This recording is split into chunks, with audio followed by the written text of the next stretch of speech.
Hello everyone, welcome to Inside Trucking with James Lamb, Episode 3, IDEMIA. I'm James Lamb, your host, and I thank you for tuning in. So I want to tell you what's going on this week. Today is Wednesday, September 10th of 2025, and we do have some breaking news for you in reference to the English language proficiency issues. We wanted to get this out to you as quickly as we could. So on Monday, we issued a petition for rulemaking to Secretary Duffy, and we basically asked for the Secretary and the United States Department of Transportation to commence rulemaking on a new idea that we just got. And here's where the idea came from. So a lot of you have been following along with what has been going on with FMCSA, I guess you would say, unleashing a new registration system that's supposed to be coming sometime soon. It entails getting rid of MC numbers and only using USDOT numbers moving forward. And by the way, that's something that Congress told the FMCSA to do before they were the FMCSA, back when there was an Interstate Commerce Commission. In fact, it was part of the ICC Termination Act of 1995. So how many years ago was that? 30 years ago? So finally, FMCSA is getting around to doing what Congress told the ICC to do.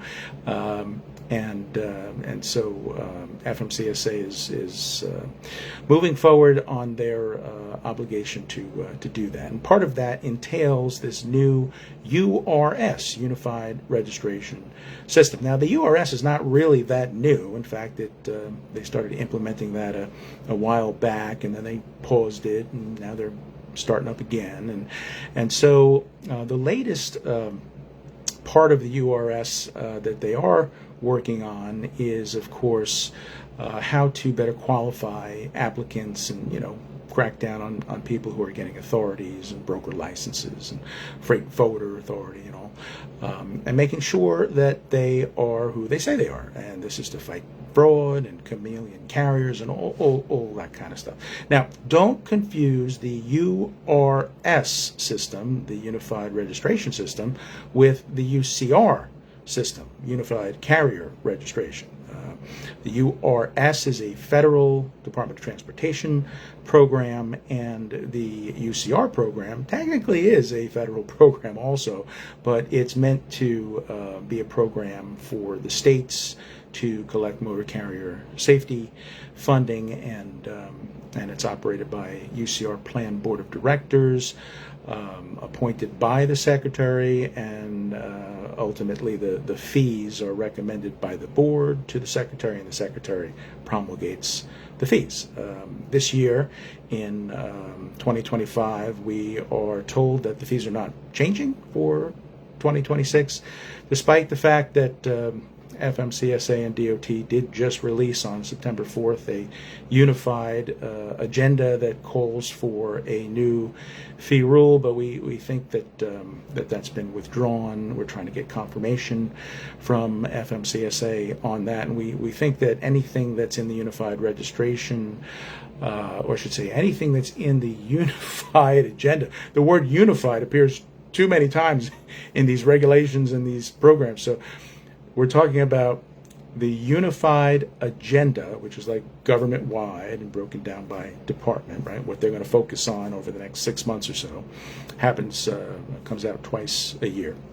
And so we're talking about unified agenda says they're going to change the fee rule for unified carrier registration, and that's for the fee year starting January 1st, 2026. But it looks like somebody didn't get the memo, and it's really for 2027. So if you're as confused as I am, don't worry about it.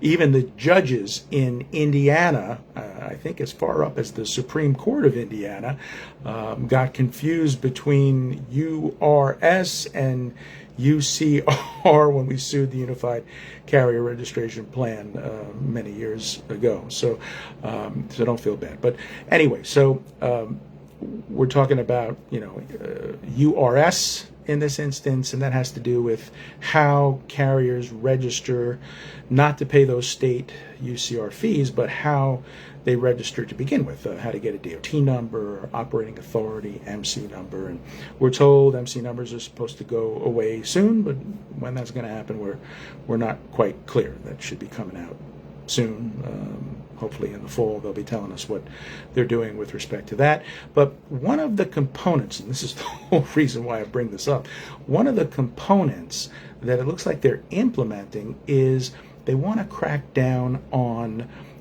making sure that people who have applied for authority are who they say they are, and so they're incorporating, as I understand it, a tool to do that. Now, there's already an existing federal government tool, government-wide, and that program is called ID.me or ID.me.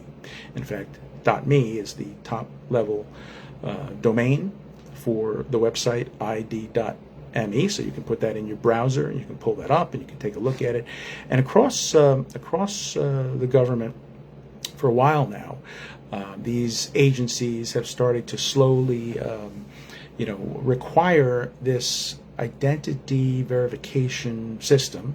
I'm not sure if that's the way FMCSA is going with URS. It may very well be. I got to look further into that, but it's the same kind of idea, what they're doing, at least. And if they are, that's even more ammunition for what we're about to tell you, what we're about to suggest that the Secretary do with respect to CDLs and the states. So let me just kind of explain that it's a system, ID.me, that makes you verify your citizenship, or if you're not a citizen, your permanent legal status, as an immigrant.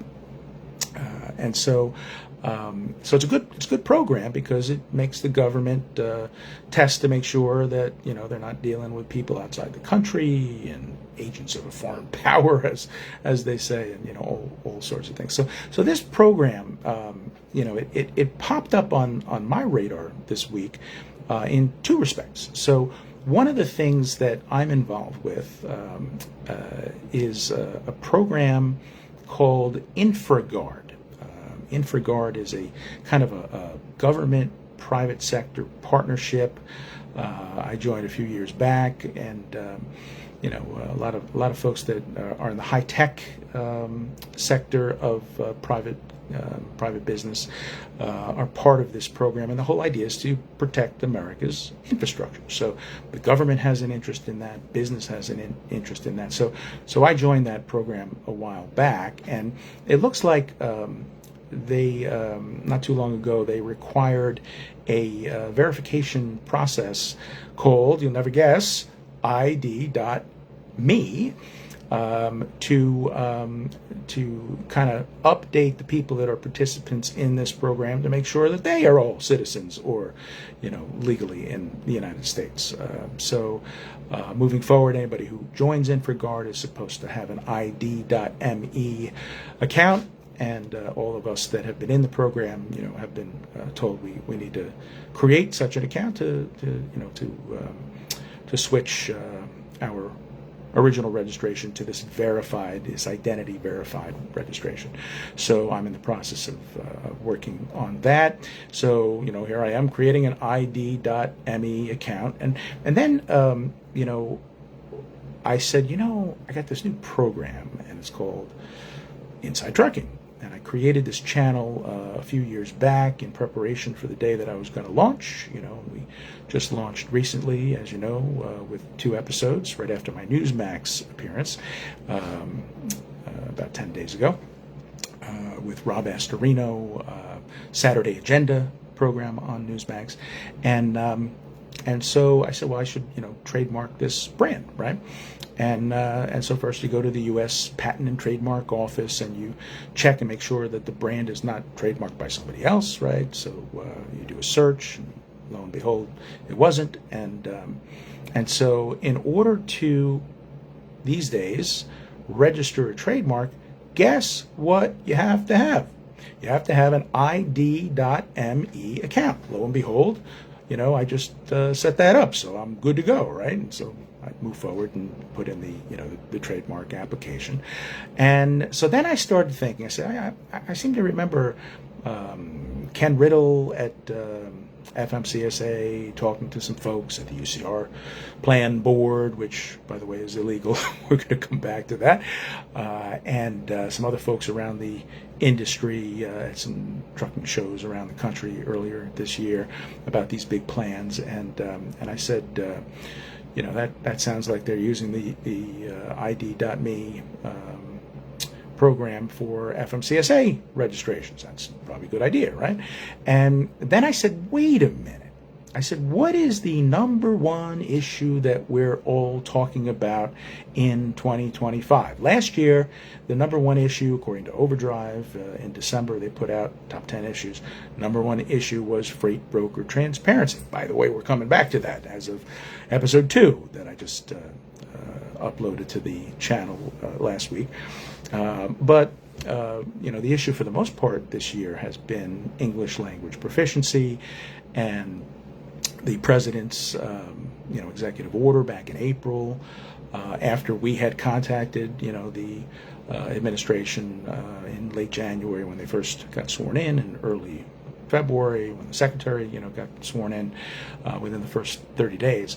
And we started talking about, hey, English language proficiency, highway safety, and we said we tried the last administration back in 2022. Here's what we did, asked for an advisory opinion, and then asked for rulemaking, and then we asked for an exemption application to further highlight the issue because they have to publish that in the Federal Register, so then everybody gets to see that and start talking about that, and that was kind of like a tongue-in-cheek exemption application. We said, the drivers under the regulations have to represent that they aren't proficient in English, and there's a regulation that says motor carriers have to, make sure that drivers speak English, and there's no regulation that says that the states are required to test for English proficiency as a part of the CDL exam. And remember, CDL exam, 2 parts, right?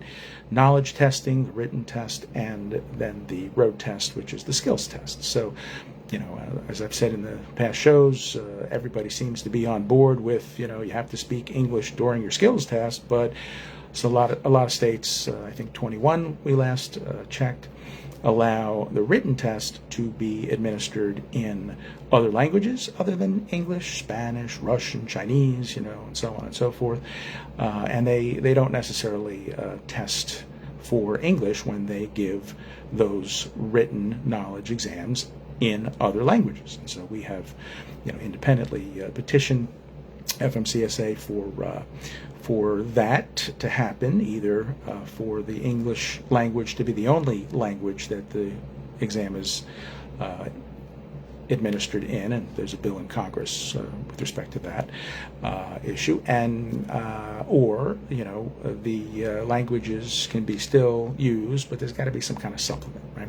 So we were saying, early in the round 2 administration first days, right, first month, that we did all these things, including this type of a request for rulemaking, a petition for rulemaking, advisory opinion, and then this exemption application, which was basically designed back in 2022 to make it so that the driver still has to represent that he knows enough English to, qualify for a CDL under 49 CFR 391.11b2. But the government, the state government, should have to make the applicant prove that he does, and that would be done during the written exam. And so the exemption application basically said, let's exempt small business motor carriers, small fleets. Most of the fleets in the United States are less than 10 trucks, right? That statistic that keeps popping up, between 90 and 96%, somewhere in that area, is less than 10 trucks. So why should a small business owner have to be the one who has to figure out if the guy speaks English? The driver has to say he speaks English, and he should have to be taking a test that confirms that. And when you get a CDL, then the motor carrier shouldn't have to do anything. They should say, listen, the guy speaks English because he said so to the state, and the state gave him a language test as part of the CDL process, and he passed, and then he got the CDL, right? So that was the whole idea of the exemption application. And then some people are cute, and they're out there, and they're saying things like, oh, aren't you the ones that tried to exempt carriers from, English language proficiency? Well, we were saying the onus should be on the driver and the states, and until they make the onus on the states through federal rulemaking at the USDOT FMCSA level, then we were saying, well, then you shouldn't be enforcing the rule that says the carriers have to figure it out, right? So it was an in the meantime kind of a thing, a temporary exemption, and of course we got shot down. We didn't get it during the Biden administration. But we made those 3 attempts back in 2022. And so here it is, January, February of 2025, new administration, new secretary. And we said, hey, you guys got to look at this issue. You got to look at, the English language proficiency rule. There's some kind of crazy Obama era stand down memo, MCECE, I forget the rest of it, 2016-006 or something like that, which required federal agents to let people go when they find that they don't speak English. Give them a ticket for 391.11b2, but let them go on their way. So we said, we got to put a stop to all of this because people are getting killed, including Connor, the namesake of Connor's Law, which at that point we were moving forward with as well as of about late February, early March. And so we had these ongoing discussions with the Secretary of Transportation, and we basically said, look, we need to step up on this, and they did. And so in April, the president issued the executive order saying if you find somebody, doesn't speak English driving a commercial motor vehicle, you got to put them out of service. And so the president told the secretary to issue an order. The secretary issued an order, and then CBSA, wound up doing just what the feds had said, and they put not speaking English, 391.11b2 violation, back as an out-of-service criteria item. They removed it in 2015. 2016 is when that FMCSA stand-down memo came out that backed up that CBSA decision. And now, as of May of 2025, that's gone, and we're back to put them out of service, right? And the effective date of that, of course, was January 25th of this year. And so anyway, we've all been focused on this English language proficiency issue, and we are especially interested in the idea of the feds cracking down on the states. Now, you saw that 2 weeks ago, last Monday, where Secretary Duffy warned the states of Washington and California that you got to stop issuing CDLs to illegal immigrants. It's against the regulations. And then New Mexico, you can't be letting people who don't speak English go on their way. There's some discussions going back and forth about whether that driver in Florida, Mr. Singh, Whitehawk Carriers, did speak enough English during that New Mexico July stop, whether he didn't. I can't really tell from the mumbling on that video that New Mexico released, but the issue is cracking down on the states. So Secretary did what we asked him to do. We filed a petition in late May, early June, and we said, why don't you decertify the non-compliant states? And so in furtherance of that idea, we think. Secretary Duffy said, listen, you got 30 days, Washington State, California, and New Mexico, and you better get into compliance. You better conform, because we're going to send you non-conformity letters under the CDL program. CDL program is a federal program. And so we basically said, you should decertify and defund. And that's what they're saying that they're going to do to those 3 states. Those 3 states either better get with the program of how you issue a CDL to begin with, including not issuing them to illegal immigrants that don't qualify, and making sure that the people speak English that are applicants, right? And then if you don't follow federal enforcement policy and put people out of service like New Mexico, then we're going to crack down on you. That's what they did, and that clock is ticking, and in about a little less than 2 weeks, time's up. So we'll see what happens. But with respect to the idea of verifying a applicant's citizenship, what we've done now, as of this Monday, 2 days ago, on the 8th of September, September 8th, 2025, is we petitioned to use, you'll never guess, the ID.me system when issuing CDLs. Because you know what that does? It confirms citizenship, and it confirms whether you are, if not a citizen, a legal permanent resident. So we have dropped that into the lap of Secretary Duffy as of Monday. That is breaking news. We think it's only proper because the CDL program is a federal program being implemented by the states pursuant to federal regulations, and we think that since everybody else in the industry, or I should say in the government, is using that program, including, it appears, FMCSA and USDOT itself, it appears it's only proper for the states to have to use it to verify citizenship. That seems to be the solution, and that would fix the problem, at least part of it, in terms of licensing and citizenship goes. English proficiency is still out there as well, and then of course out of service is an enforcement issue. So I just wanted to let you know that we did that, and we dropped that bomb on DOT this week, and so we're hoping that they pick that up.